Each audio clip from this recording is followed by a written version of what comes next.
रस्म और चलिए, कौन सी? हल्दी की रस्म। कौन सी? हल्दी की रस्म। पहले नहीं थी, ये कुछ सालों से शुरू हुई है। और हल्दी की रस्म में होता क्या है, सारी की सारी औरतें, ऐसा लगता है सरसों के जो फूल हैं वो जड़ के आ गई, पीले पीले। सारी पीले क्या पहनती हैं, सूट पहनती कि नहीं। और अब कमबख्त मर्द भी पहनने लगे, कमबख्त मर्द भी पीले कपड़े पहनने लगे, औरतें तो पहनी नहीं, सब पीले कपड़े पहने हुए हैं। क्या हो गया कि आज हल्दी की रस्म है, हल्दी पीली तो हम भी पीले, हम सब पीले हो गए। ये कौन सी सुन्नत निकली है भाई? ये कहां की सुन्नत है हल्दी की? बताओ, है कहीं की सुन्नत? है कहीं का दीन? है कहीं की शरीयत? है कहीं कुरान और हदीस में? क्यों इसको किया जा रहा है? और हमारी खवातीन क्यों रस्मों को बढ़ा रही हैं? अब पीला कपड़ा जाहिर है, शादी के एक दिन पहले, 2 दिन पहले पीला जोड़ा चाहिए, शादी के दिन अलग जोड़ा चाहिए, वलीमे के दिन अलग जोड़ा चाहिए, फिर चौथी में जाएंगे तो उसके लिए अलग जोड़ा चाहिए। बेचारा शौहर तो जोड़ा ही बनाता रहेगा। और ये हो नहीं सकता जो एक जोड़ा पहन लिया शादी में, दूसरी शादी में उसको पहना जाए, नाक कट जाएगी कि जी इसके पास तो है ही नहीं। हर फंक्शन में नया जोड़ा। आजकल औरतों के पास कपड़े इतने होते हैं, अगर उनसे आप पूछ लें गिनती बताओ कितनी, तो इंशाल्लाह बता नहीं सकती कितने जोड़े उनके पास हैं। फिर भी क्या कहेंगी जी, पहने क्या कपड़े ही नहीं, पहने क्या। किसी ने बहुत अच्छा कहा, क्या कहती है, पहने क्या कपड़े नहीं, और अलमारी में रखने की जगह नहीं, अलमारी में रखने की जगह नहीं, और पहने कपड़े हैं नहीं, पहने क्या। तो ये क्या है, बेजा इसराफ है, इतने कपड़े बेजा इसराफ। तो हल्दी की रस्म जो हो रही है और इसके अंदर बहुत सारी खुराफात भी हो रही है, कतअन नाजायज और हराम है। इसके हराम होने में कोई शुबा नहीं, कोई शुबा नहीं इसमें। जो हल्दी की रस्म ये हिंदुओं की थी, हिंदुओं से चुराई है ये रस्म, इसको चुराया गया है और मुसलमान कर रहा है। कि अल्लाह के नबी ने हमें यतीम छोड़ दिया है कि हमें कोई तरीका नहीं बताया शादी का? कि हम हिंदुओं से जाकर, ईसाइयों से जाकर, यहूदियों से जाकर उनसे तरीका ले कि जनाब ये तरीका है शादी का? हमारे नबी ने हमें एक एक चीज की रहनुमाई की है कि तुम्हें शादी कैसे करना है, गमी कैसे मनाना है, कैसे क्या करना है, एक एक चीज बताई है। तो हम क्यों टकरे मारे जा करके और दूसरों के दरवाजे पे जाके भिखारी क्यों बने कि हमें तरीका बताओ? तो इसलिए ये जो हल्दी की रस्म है कतअन नाजायज। आप जितने मर्द बैठे तय करो मेरे घर में ये रस्म अगर हुई, हंगामा कर देंगे, रस्म नहीं होने देंगे। भाई तय करते हो कि नहीं? आप सब तय करो कि इंशाअल्लाह हम हल्दी की रस्म अपने घर में नहीं होने देंगे। और हमारी माए बहनें भी, अगर आपके अंदर दीन है, नबी की मोहब्बत है, कुरान की मोहब्बत है, अल्लाह की मोहब्बत है, तो इस रस्म से तौबा करो। अब तक जो हुई सो हुई, आइंदा के लिए इस पर थूक दो कि हम इसके करीब भी नहीं जाएंगे। क्यों? जब दीन में एक चीज नहीं है और हम मुसलमान हैं, अल्लाह रसूल के मानने वाले हैं, जो दीन में नहीं है हमें उसे नहीं करना है। कुछ भी हो जाए, बहुत सी ऐसी शरारती बदमाश किस्म की औरतें होंगी, आकर के उकसाएंगी और कहेंगी अजी मुल्ला तो चीखते ही रहते हैं, इनका काम कहने का है, अजी हमें जो करना हम तो वही करेंगे, मुल्ला तो चीखते ही रहते हैं। याद रखना, हमने बतला दिया, अब आप करोगी तो कयामत में आपका दामन पकड़ा जाएगा। अल्लाह की कसम बच नहीं सकती आप। और मैं भी कहूंगा, अल्लाह, मैं बांडी गांव की औरतों को, मर्दों को बता के आया था, लेकिन इन्होंने नहीं माना, पकड़े इनको। तो हमारा काम तो बताना है, मानना आपका काम है। तो हल्दी की रस्म होती है और फिर साथ ही साथ में क्या है, भाई लोग क्या लेके जाते हैं, कुछ लेके जाते हैं ना, लोग भूल गए, भात लेके नहीं जाते हैं, शादी के एक दिन पहले भाई जोड़ा लेके नहीं जाता, नहीं जाते भाई, बहन के लिए जोड़े बहनों के लिए लेके नहीं जाते। वही तो बात है, और क्या है, वही बात है। मसला यह है उसी दिन क्यों लेके जा रहे हैं? आपको तो 6 महीने पहले मालूम हो गई शादी की तारीख ये है, आपको अपने बहनोई को बहन को देना है, पहले से दे दो। ये सारा ड्रामा करने की क्या जरूरत है? दिन खास है, वक्त खास है, फिर उसके साथ में खास खास गाने भी हैं, खास औरतें भी हैं, और खाना भी उसके साथ मखसूस बनाया जाता है, वो खाना खिलाया जाता है, और बहन बहनोई को जोड़े और कपड़े और दीगर सामान दिया जाता है। तो अब ये खास कर लेना ये रस्म है।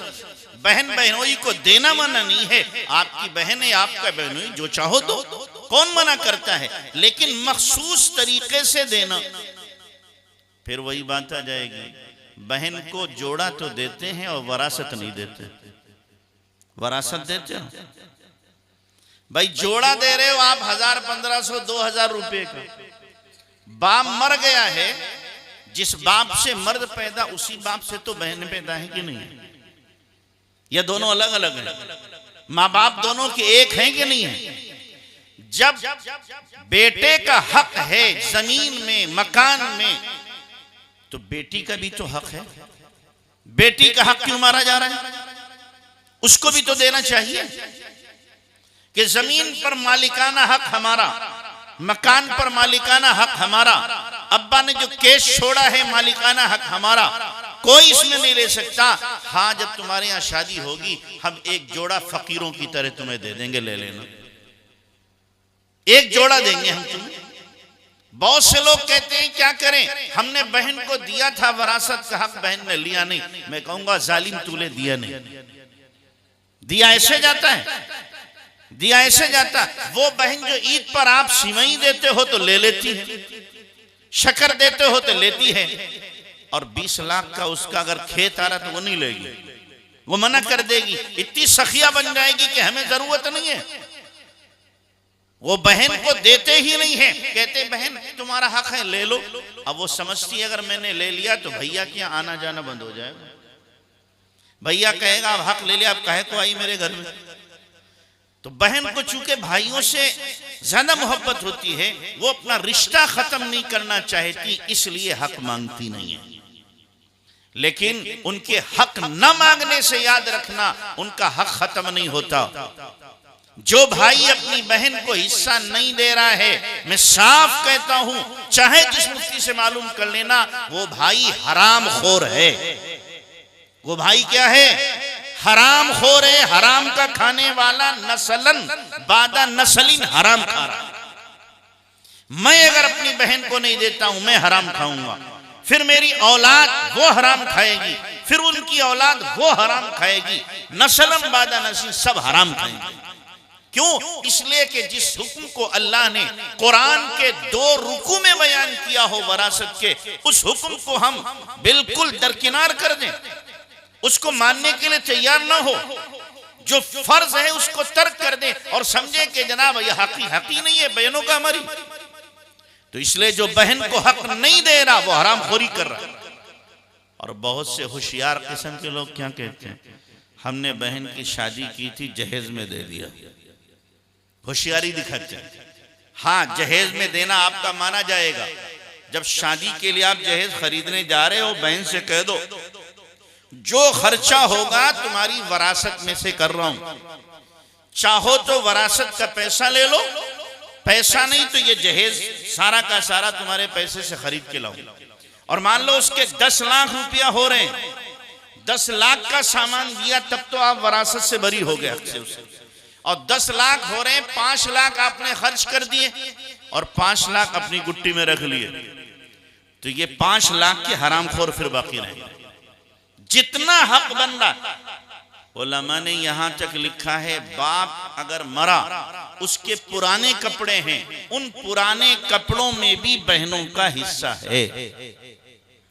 सिलबट्टा छोड़ा है, उसमें भी बहनों का हिस्सा है। सुई धागा है, उसमें भी बहनों का हिस्सा है। हर चीज में हिस्सा है। तो इसलिए अगर हम जहेज में शादी कर रहे हैं बहन की, उसमें दे रहे हैं, मजबूरन देना पड़ रहा है, तो बता के दो ये बहन तेरा वरासत का हिस्सा दे रहे, तब तो अदायगी होगी। और बताया नहीं और हमने दे दिया, जितना हक था उससे ज्यादा दे दिया तो हक अदा नहीं होगा, उनका हक बाकी रहेगा, देना पड़ेगा।